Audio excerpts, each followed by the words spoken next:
Well, what we're putting on here is primarily Bing. There will be 4 rows of Bing. Hi, Victor. Bump the horn. Hi, Victor. 4 rows of Bing, and then 1 row there that's clearly marked. He didn't want me to have any questions about that. The owner marked that. That's a skeena. Gonna go skeena. That's a pollinizer row. So we'll have 4 rows of Bing, 1 row of skeena, 4 rows of Bing, 1 row of skeena, and so on, all the way across the field. And some cherries are self-pollinating, some are not. More times than not, they'll get a variety that's supposed to be self-pollinating, and then they get into it and discover that if they fly on pollen at bloom time, or if they put barrels of water with sprays of blossom of another variety out there, generally they'll get a better set. That means that more blossoms will set fruit, more blossoms will be pollinated, and that's how that goes. So then when they discover that with more pollen and the bees having another variety out there to pollinate, their set is better, their crop is more abundant, and then they call me and say, can you put in pollinizers? And yes, we can.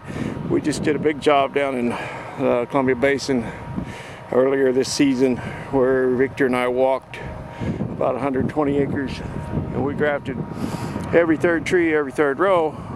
Went in and put in 1 stick of another variety. So here in a couple years, they will have more pollen out there, better pollinating, and a better crop. Okay, this is about as boring as it gets. I know when I put up a video on an old rusty car, that video clip will generally get 500 or 600 hits right away, and if I put one up on music, it'll get 200 or 300 hits, and if I put up on grafting, I don't know, it may not get any hits. Because generally people who are interested in rusty old cars could care less about this sort of thing, and I understand. So I mean, I'm not all about the number of hits. I don't care really about that. I'm just doing this because I like to do it anyway. But I'm thinking about, what I was going to say, I guess, is there are a few people that are genuinely interested in this grafting thing and find it just fascinating. Why do you do this, you know? And there's lots of people who live right here in this valley that have no idea such a thing even exists, much less that a guy could make a living at it. So I'm thinking, if time allows, I may start another channel. We may fire up a channel called The Gentle Grafter.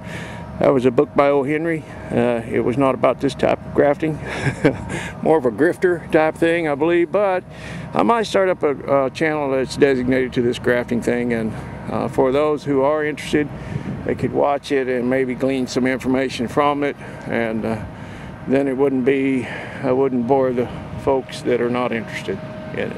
Anyway, I'm just trying to think of you guys, you know. I just really appreciate you watching this stuff. When Victor gets up here later in the day, maybe we'll do a little video with him doing the actual grafting, and you can see how and the whys and the whatnots of that. All right, thank you. Bye-bye.